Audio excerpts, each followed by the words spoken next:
Arthur Sterling's office is a cathedral of hubris, built on the 50th floor of a tower that bears his own name. The Sterling Spire.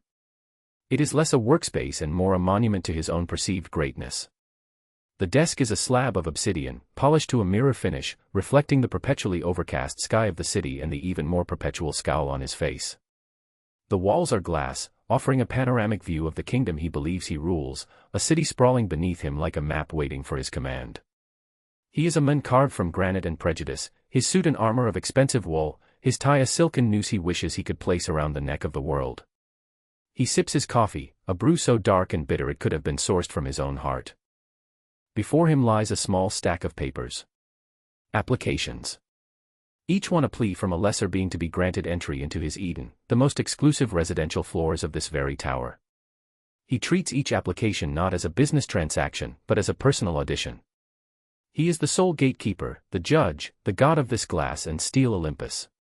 He flips through one. A banker. Approved. Another.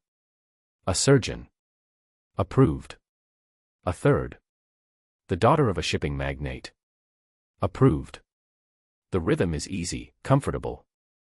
It reinforces the natural order of things, a world where the right people with the right pedigrees and the right backgrounds ascend to their rightful place. Above him. Then he reaches the last application in the stack. The paper feels different in his hands, somehow less worthy. He looks at the name. Imani Wallace. The name itself feels alien on his tongue, an unwelcome syllable in his clean, orderly world. He scans the details, his lip curling with each new piece of information. No family name he recognizes. No Ivy League education. Her listed address is from a neighborhood he only ever sees from this height, a blur of brick and asphalt he dismisses as up and coming, a euphemism for unacceptable. And then he sees her listed profession. Online consultant. Arthur lets out a short, sharp bark of a laugh. The sound is dry, like grinding stones. It's a sound of derision, pure and undiluted. He presses a button on the intercom, his thumb jabbing it with unnecessary force. Sarah, send in the consultant, he savors the word, letting it drip with all the contempt he can muster. A moment later, the heavy oak door to his office swings open. Imani Wallace stands in the doorway. She is everything he expected and less. She wears a simple gray dress, clean and pressed, but unremarkable. Her shoes are practical. Her hair is styled in neat braids that fall just past her shoulders. She carries a plain leather satchel, not a designer handbag. She looks young, younger than the age listed on her application. To Arthur Sterling, she does not look like a prospective tenant for the Spire. She looks like someone who should be delivering his lunch. She is a sparrow that has somehow found its way into an eagle's nest. Her presence feels like a contamination of his sterile, perfect space. The air itself seems to curdle around her. He watches her walk across the vast expanse of hand-knotted Persian rug, each step a tiny sacrilege on the expensive fibers. She moves with a quiet composure, her posture straight, her gaze steady, but he sees it. He is an expert at seeing it. The flicker of nervousness in her eyes, the slight tension in her hands as she clutches the strap of her satchel. She is intimidated.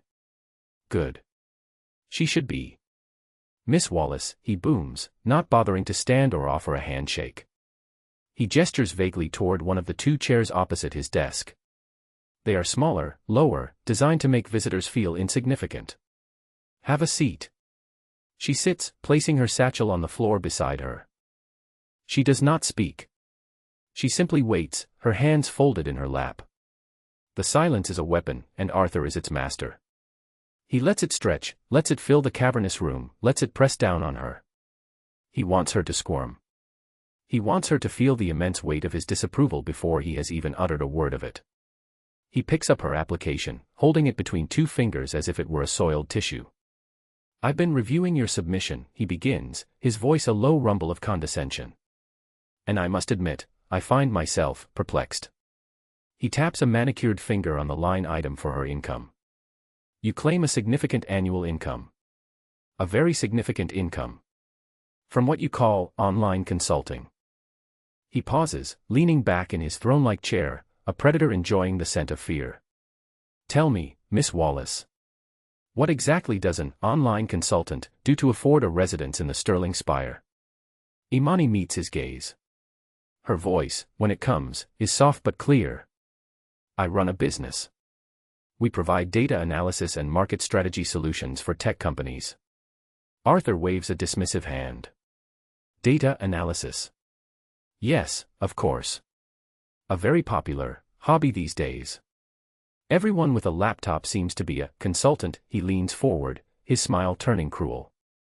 But this building, Miss Wallace, is not for hobbyists. It is for people of substance. People with real careers. Doctors. Lawyers. Captains of industry. People whose wealth is transparent. Verifiable. He lets the implication hang in the air, thick and poisonous. Your income, he says, his voice dropping to a conspiratorial whisper, seems suspicious. The word is a slap. It is meant to be.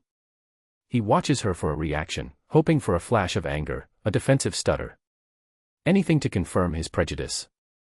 But she remains perfectly still, her expression unreadable. This irritates him more than an outburst would have. It feels like defiance. Suspicious how, Mr. Sterling, she asks, her tone even. The question, so calm and direct, catches him off guard. He expected supplication, not inquiry. Suspicious in its origin, he snaps, his composure fraying slightly. An income of that magnitude, appearing from nowhere, with no corporate backing I recognize, from a person with your background, he lets his eyes drift over her again, a deliberate, insulting appraisal. It raises questions. Questions about legitimacy. Questions about legality. He is no longer just questioning her finances. He is questioning her character, her entire existence. He is painting her as a criminal, a fraud who has dared to wander into his world. The rental agent, Sarah, a young woman with perpetually worried eyes, had tried to intervene earlier. She had run the initial background check. She had seen the numbers. Mr. Sterling, she had said, her voice trembling slightly in his presence, her financials are solid. The bank verification was instantaneous. The credit score is, well, it's perfect. The highest I've ever seen. Arthur had silenced her with a glare. A glare that said, you are a child. You do not understand how the world works. I do. He knew what he saw. He saw a girl from the wrong side of the tracks with inexplicable money. In his world, that equation only had one answer. Illicit. Dirty. Unacceptable. Now, he doubles down on that conviction. He wants to see her break. We have a standard here at the Spire, he continues, his voice regaining its booming, self-assured cadence. A standard of quality. Of character. We are not just a building, we are a community. A community of a certain caliber of person. I have a duty to protect that community from undesirable elements. He picks up a pen, a ridiculously expensive fountain pen, and holds it poised over her application. I'm afraid your application does not meet our standards. He is about to draw a thick, black line through her name, a symbolic execution. But he decides to twist the knife first. It's not just this building, you understand, he says, a note of feigned sympathy in his tone that is more insulting than open hostility. I have a responsibility to the entire real estate community. I'll have to make a few calls. Flag your profile in the system. It would be unfortunate if you found it difficult to secure high-end housing anywhere in this city. He is threatening to make her a pariah. To blacklist her. The threat is delivered with a casual smirk, the casual cruelty of a man who has never known consequences. A man who believes he is untouchable. Imani finally looks away from him, her gaze dropping to her hands, still folded in her lap. Arthur Sterling feels a surge of triumph. He has won. He has broken her. He has put this upstart back in her place. He is savoring the moment, the sweet taste of power, when he decides to deliver the final, crushing blow. The one that will send her scurrying back to whatever hovel she crawled out of. He leans forward, his elbows on the obsidian desk, and lowers his voice so that it is intimate, menacing. Let me be blunt, Miss Wallace, he says, the pretense of professionalism vanishing completely. People like you don't belong in a building like this. It's just not a good fit. I can't have my tenants, good, hard-working people, feeling uncomfortable.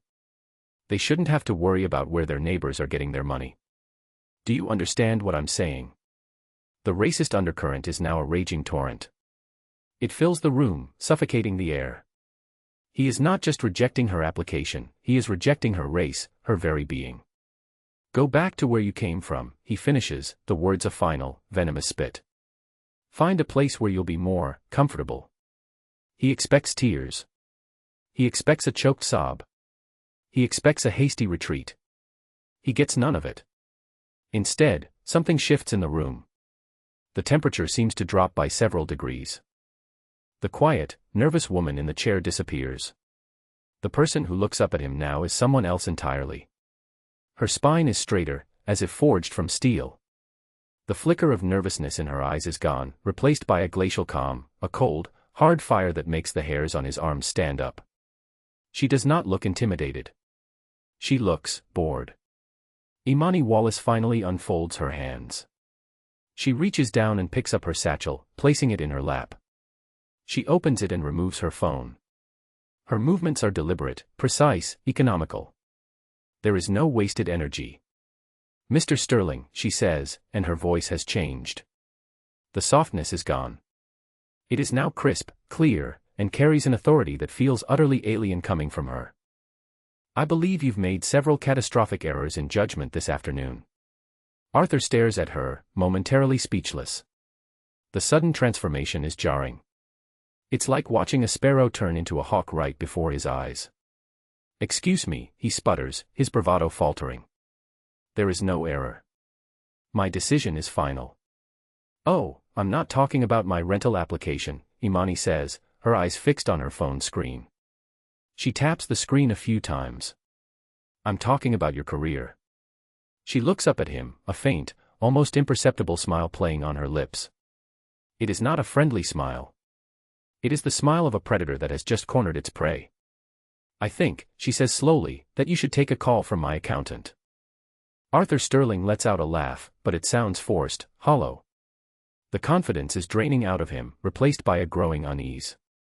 Your accountant. What is your accountant going to do?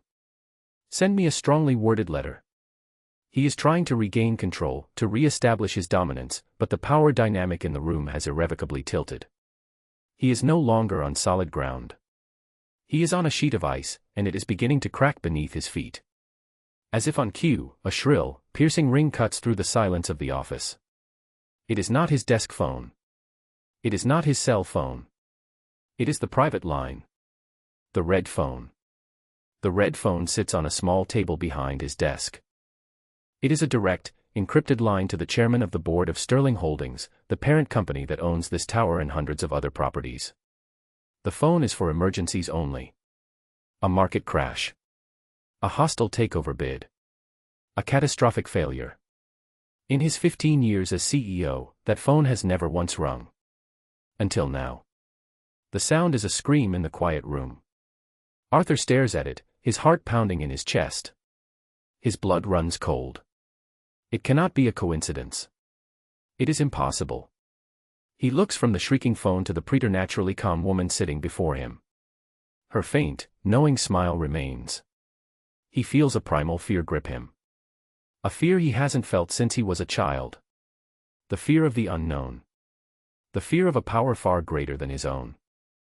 Slowly, like a man walking to his own execution, he stands. His legs feel like lead. He turns and walks to the small table. His hand trembles as he reaches for the receiver. Sterling, he barks into the phone, his voice hoarse. The voice on the other end is calm, measured, and laced with an unmistakable Asian accent. It is a voice that exudes a quiet, lethal competence. Mr. Sterling, the voice says. My name is David Chen. I am the senior partner at Chen, Liu, and Associates. I represent Miss Imani Wallace. Arthur's mind races. Chen, Liu, and Associates. He knows that name. Everyone in the financial world knows that name. They are not just accountants. They are financial assassins. They are the firm the ultra-wealthy, the new money tech billionaires, the quiet titans of industry used to manage their empires. They are notoriously private, impossibly exclusive, and ruthlessly efficient. To have them on retainer is to have a financial nuclear arsenal at your disposal.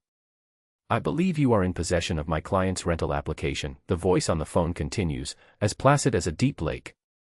You also seem to be under a few grave misapprehensions that I would like to correct. Arthur Sterling's world begins to tilt on its axis. He grips the phone tighter, his knuckles turning white. He glances back at Imani. She is watching him, her expression unchanged. She knew. She knew this was going to happen. This was all part of a plan. I don't understand, Arthur stammers, his own voice sounding weak and pathetic in his ears. Let me clarify for you, David Chen says, his tone patient, like a teacher explaining a simple concept to a particularly slow student. You began by questioning the source of Miss Wallace's income. You referred to her business as a hobby. Let's start there. There is a faint rustle of paper on the other end of the line. The suspicious online business you mocked. Chen says. That is Innovate Analytics, a proprietary AI-driven market analysis firm founded by Miss Wallace 6 years ago from her college dorm room. It is currently the single most accurate predictive engine for the global tech market. Your own company, Sterling Holdings, subscribes to its quarterly reports for a fee of $200,000 per year. Arthur feels the floor drop out from under him. His own company paid her. He was paying her. He feels a wave of nausea. As for her income, Chen continues, his voice relentless, Innovate Analytics grossed $94 million last quarter. Miss Wallace is the sole owner. Her personal take-home pay for the last fiscal year, after taxes, was just over $150 million. $150 million. The number hangs in the air, an impossible, crushing weight. Arthur Sterling's own salary, a figure he was immensely proud of, is a rounding error compared to that. He feels small. Impotent. You then expressed concern that she would not fit in with the other residents, Chen says, his voice taking on a sharper, colder edge. You were worried about her substance. Let's discuss her substance, shall we? Another pause. Arthur can hear his own ragged breathing in the silence. Miss Wallace's personal, liquid net worth, as of the market's close yesterday, is estimated at $1.2 billion. That's billion with a B, Mr. Sterling. I've taken the liberty of cross-referencing that with your own publicly declared assets. By my calculation, that makes my client approximately 17 times wealthier than you. 17 times. The words hit him like physical blows. He stumbles back, collapsing into his chair.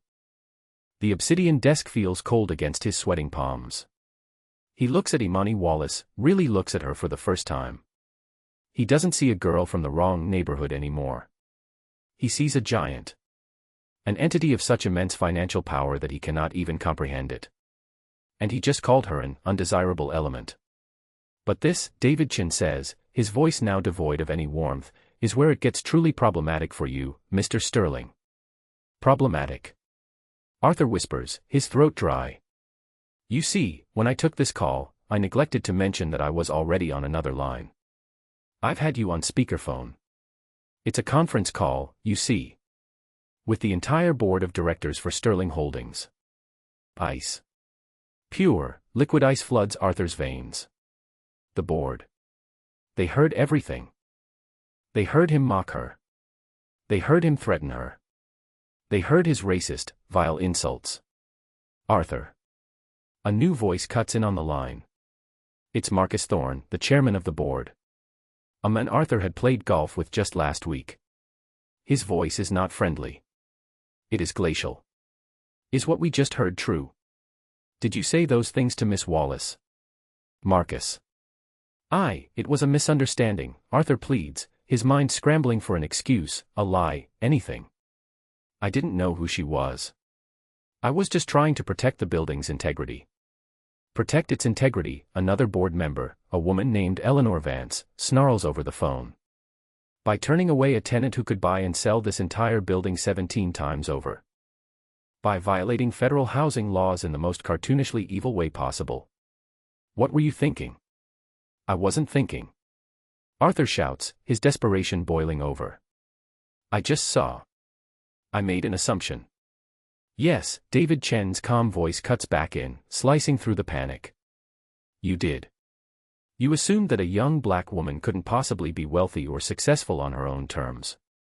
You assumed her money had to be suspicious, you assumed she was beneath you. These are the assumptions that will now end you. Arthur Sterling shatters. The facade of the powerful, untouchable CEO crumbles into dust, revealing the terrified, prejudiced little man underneath. He puts his head in his hands. Please, he whimpers into the phone. I apologize. Miss Wallace, I am so sorry. Please, accept my deepest apologies. The penthouse is yours. No charge. For a year. For life. Just please, don't do this. He is begging. Groveling. The god of Olympus is on his knees, pleading with the sparrow he tried to crush. Imani watches the pathetic display without a flicker of emotion. She had given him every chance to be a decent human being. He had chosen, at every turn, to be a monster. There is no pity in her eyes. Only judgment. Your apology is not accepted, Mr. Sterling, she says, her voice ringing out in the silent office. It is the first time she has spoken in what feels like an eternity. And I don't want your penthouse. On the phone, David Chin delivers the coup de grace. There is one final misapprehension to correct, Mr. Sterling, he says, his voice as final as a judge's gavel. Miss Wallace was not merely applying for a lease. Arthur looks up, his eyes wide with confusion and dread. What? This wasn't an application, Chen explains patiently. This was the final stage of our due diligence.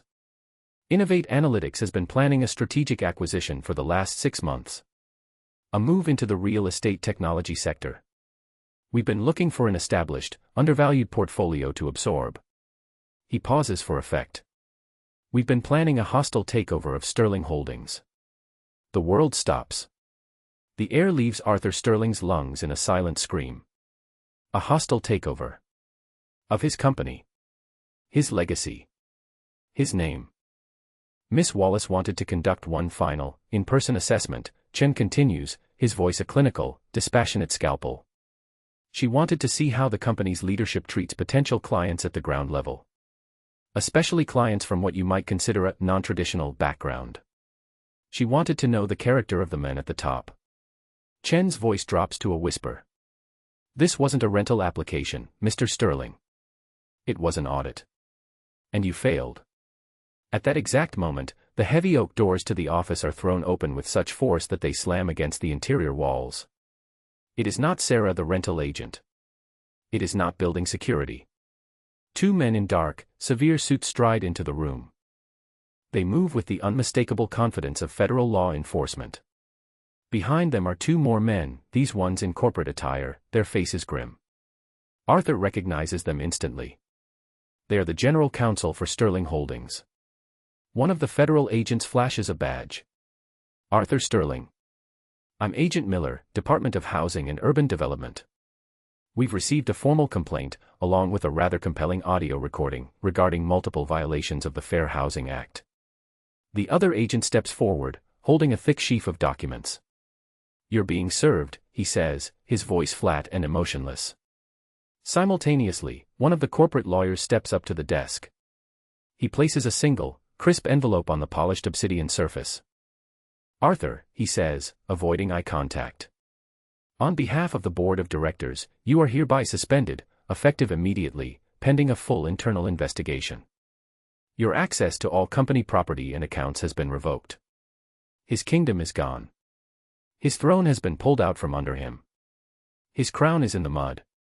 It has all happened in the space of less than 10 minutes. He stares at the papers, at the agents, at the lawyers. His mind is a maelstrom of denial and despair. This cannot be happening. This is a nightmare. Then he looks at Imani Wallace. She is standing now, her phone tucked back into her satchel. She smooths the front of her simple gray dress. She looks calm, serene. The eye of the hurricane she has unleashed. She walks towards his desk. She stops and looks down at the broken, pathetic man cowering in the chair that was once his throne. Her expression is not one of triumph or glee. It is one of profound, weary disappointment. I just wanted a quiet place to live, she says, her voice low but carrying across the now crowded room. A nice apartment with a good view where I could work. She looks him directly in the eye, and for the first time, he sees the full, terrifying depth of her power. It is not just the money. It is the intellect, the will, the absolute certainty of who she is and what she is capable of. But you couldn't see a person, she continues. You couldn't see a potential tenant or a customer. You could only see a stereotype. A problem. A threat to your perfect, little world. She turns to leave, her back straight, her head held high. At the door, she pauses and looks back at him one last time. Now, she says, her voice echoing in the silent cathedral of his failure, you will see a consequence. Then she is gone. The door clicks shut behind her, leaving Arthur Sterling alone with the ruins of his life. The fallout is not a storm. It is a biblical flood. It is swift, total, and merciless. The story of Arthur Sterling's spectacular downfall becomes front-page news. The recording of his conversation with Imani Wallace is leaked to the press, played on every news channel, and dissected on every talk show. His name becomes a byword for arrogance and bigotry. The public humiliation is absolute. He cannot go outside without being recognized, without seeing the contempt in the eyes of strangers. He becomes a prisoner in his own home. The board of Sterling Holdings doesn't just suspend him. They fire him. For cause.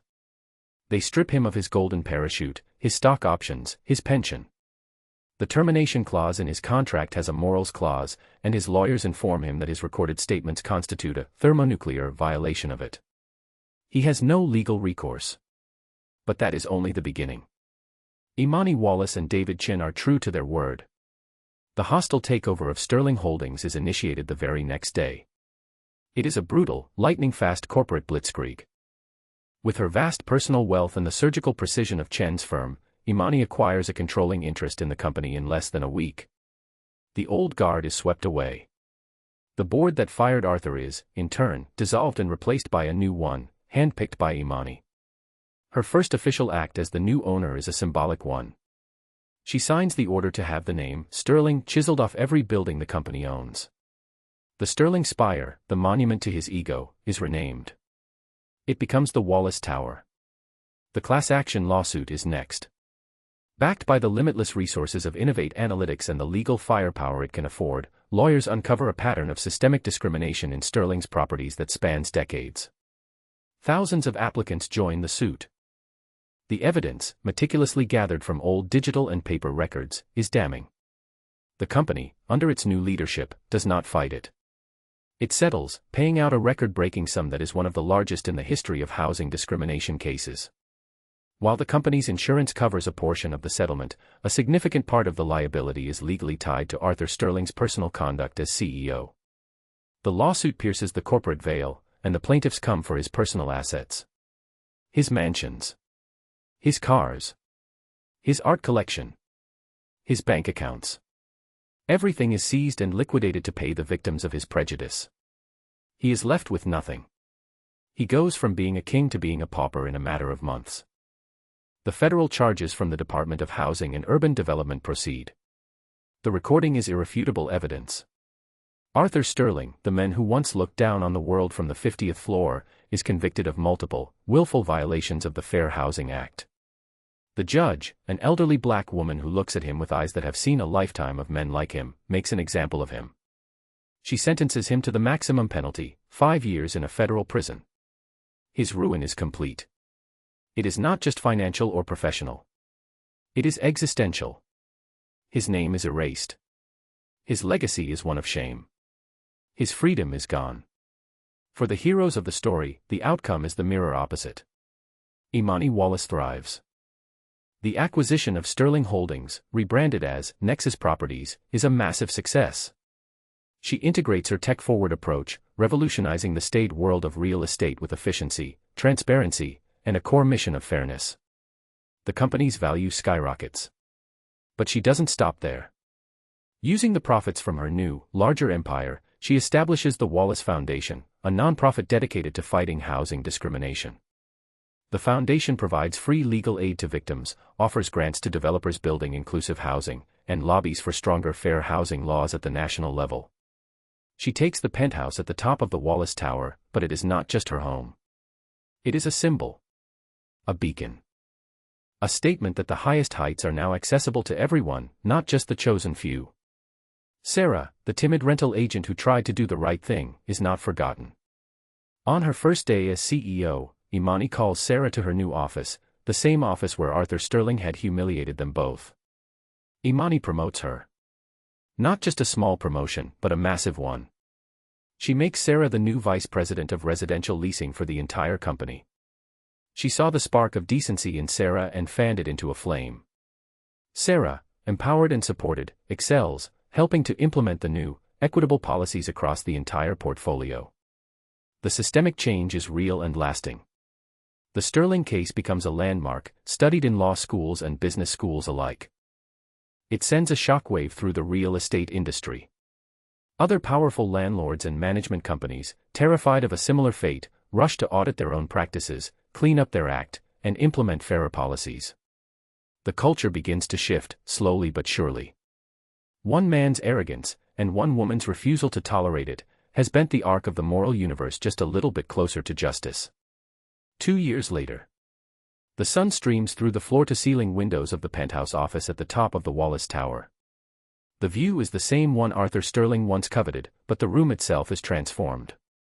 The cold, intimidating obsidian desk is gone, replaced by a large, circular wooden table.